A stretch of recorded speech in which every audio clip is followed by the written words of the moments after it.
دیکھتی آنکھوں سنتے کانوں کو السلام علیکم۔ امید کرتی ہوں سب خیریت سے ہوں گے۔ آج کی اسٹوری کا نیم ہے جادو کی چھڑی۔ چلیں شروع کرتے ہیں۔ پرانے زمانے کا ذکر ہے۔ کسی ملک میں ایک گاؤں تھا۔ اس گاؤں کے تمام لوگ سیدھے سادے تھے مگر بیچارے تھے بہت غریب۔ ان کی غربت کی بھی ایک وجہ تھی۔ وہ لوگ تھوڑے سے کاہل اور آرام پسند تھے۔ وہ اپنا کام محنت اور دل لگا کر نہیں کرتے تھے۔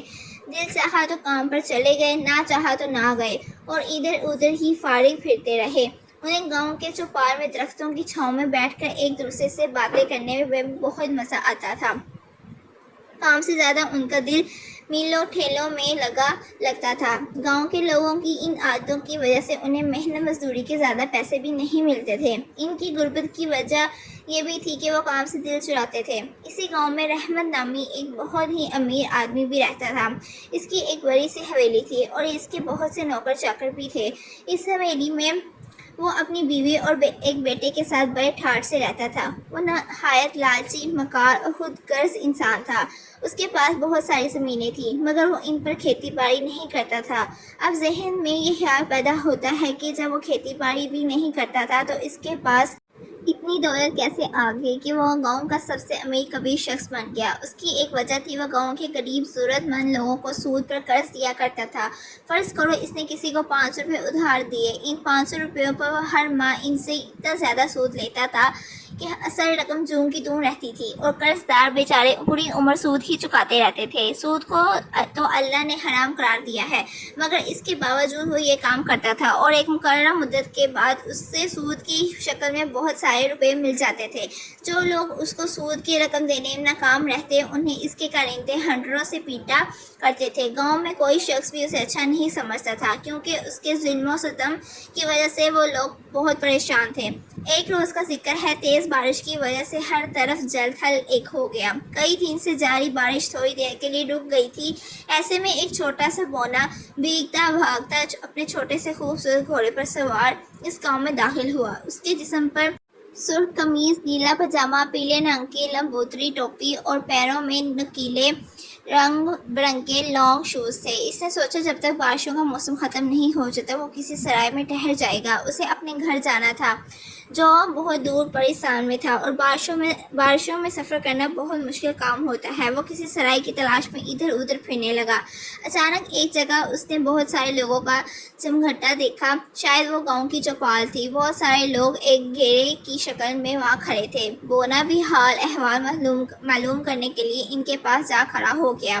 اس نے دیکھا رحمت کے کارندوں نے چند غریب گاؤں والوں کو پکڑ رکھا ہے اور انہیں ہنٹروں سے خوب مار رہے ہیں۔ وہ غریب چیخ چیخ کر دہائیاں دے رہے تھے کہ ان پر یہ ظلم نہ کیا جائے مگر مارنے والوں پر ان کی دہائیوں کا کوئی اثر نہیں ہو رہا تھا۔ رحمت بھی اپنے 4-5 سالہ بیٹے کے ساتھ وہاں موجود تھا اور یہ تماشا دیکھ رہا تھا۔ بونا یہ منظر دیکھ کر فوراً اپنے گھوڑے سے اترا اور بھیڑ کو چیرتا ہوا رحمت کے قریب پہنچا۔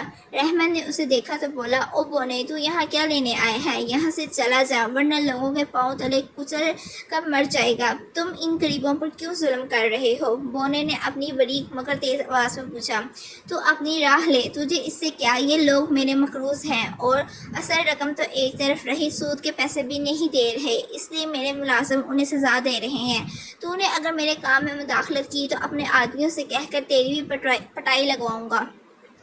اس رئیس آدمی نے بڑی رعونت سے کہا۔ یہ سن کر بونا مسکرایا اور بولا، تم مجھے نہیں جانتے، اگر جانتے ہوتے تو ایسی بات نہ کرتے۔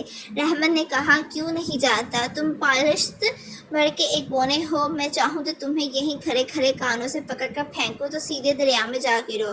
اس کی بات ختم ہوئی تو بونے نے اپنی کمر میں بندھی چھوٹی سی چھڑی نکالی اور اس سے رحمت کے 4-5 سالہ بیٹے کی طرف اشارہ کیا۔ وہ بچہ فضا میں بلند ہوا اور زمین سے کچھ اوپر جا کر ہوا میں معلق ہو گیا۔ اس اچانک افداج سے بچہ خوفزدہ ہو گیا اور مارے ڈر کے زور زور سے رونے لگا۔ رحمت نے یہ منظر دیکھا تو اس کے ہوش اڑ گئے۔ وہ زور سے چلائے، بدمعاش بونے، تو مجھے کوئی جادوگر معلوم دیتا ہے، میرے بیٹے کو نیچے اتار دے ورنہ بہت برا حشر کروں گا۔ یہ کہہ کر اس نے اپنے کرندوں کو اشارہ کیا۔ اس کے کرندوں کے دل پر بونے کی دہشت سوار ہو گئی تھی۔ وہ اپنی جگہ سے ٹس سے مس نہ ہوئے بلکہ انہوں نے اپنے ہنٹر بھی زمین پر پھینک دیے۔ ان میں سے ایک نے کہا، یہ بونا کوئی جادوگر ہے، ہم تمہارے کہنے سے اس پر ہاتھ نہیں اٹھائیں گے۔ اس نے غصے میں آ کر ہمیں کتا بلی بنا دیا تو ہم کیا کریں گے؟ اس گاؤں کے بچے بہت بدمعاش ہیں، کتے بلیوں کو دیکھنے تو انہیں پتھر مارنے لگ جاتے ہیں۔ ٹھیک ہے حرام خورو، میں ہی اس کا کچھ انتظام کرتا ہوں۔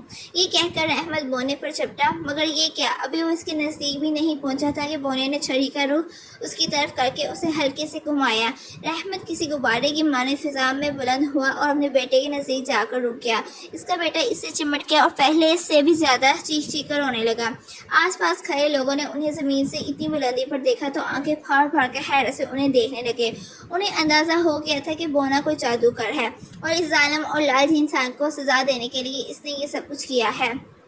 بونے نے اپنے گھوڑے پر سوار ہوتے ہوئے کہا، او لالچی انسان، اب تو یوں ہی اوپر ٹنگا رہے، تو نے اس گاؤں کے مجبور اور بے کس لوگوں پر بڑا ظلم کیا ہے، تیری یہی سزا ہے۔ میں تو اب چلتا ہوں، تھوڑی دیر میں بارش شروع ہو جائے گی، مزے سے اس کا لطف اٹھانا۔ رحمت نے جو یہ سنا تو وہ گڑگڑانے لگا، اچھا بونے، تم شکل و صورت سے تو ایک نیک دل بونے لگتے ہو، پھر مجھ پر اتنا ظلم کیوں کر رہے ہو؟ ٹھنڈ بہت ہے، اگر بارش بھی شروع ہو گئی تو میرا اور میرے بیٹے کا برا حال ہو جائے گا۔ یہ ظلم نہیں، تمہارے کیے کی سزا ہے۔ تم نے تھوڑی تھوڑی رقمیں قرضہ دے کر زندگی بھر کے لیے گاؤں کے بہت سے معصوم لوگوں کو اپنا غلام بنا لیا ہے۔ وہ قرضے سے کہیں زیادہ رقم تمہیں سود کی شکل میں دے چکے ہیں، مگر تم ان کی جان ہی نہیں چھوڑ رہے۔ تمہارا بچہ تو چھوٹا ہے اور معصوم ہے، اس لیے میں اسے نیچے اتار دیتا ہوں، مگر تم یوں ہی لٹکے رہو گے۔ بونے نے یہ کہہ کر اپنی جادو کی چھڑی کو پھر حرکت دی اور پھر رحمت کا بیٹا دھیرے دھیرے زمین کی طرف آنے لگا۔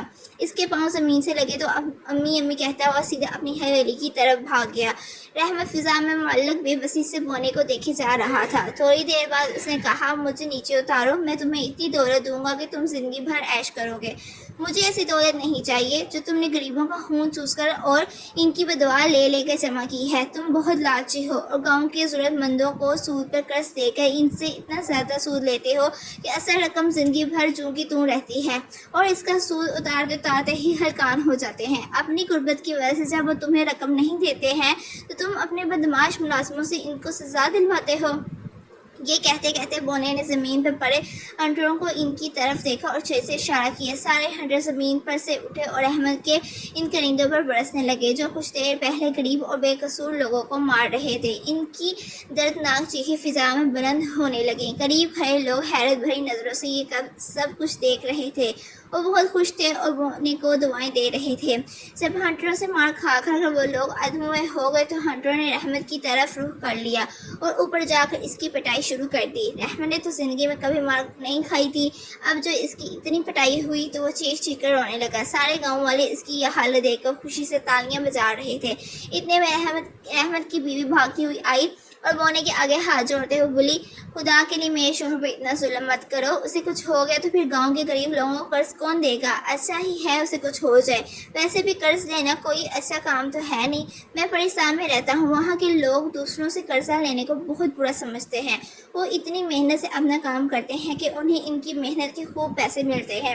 اس گاؤں میں جب کوئی قرضہ دینے والا نہ ہوگا تو لوگوں کو اس طریقے سے رقم حاصل کرنے کی امید بھی نہیں ہوگی، اس لیے وہ اور زیادہ محنت کر کے زیادہ پیسہ کمانے لگیں گے۔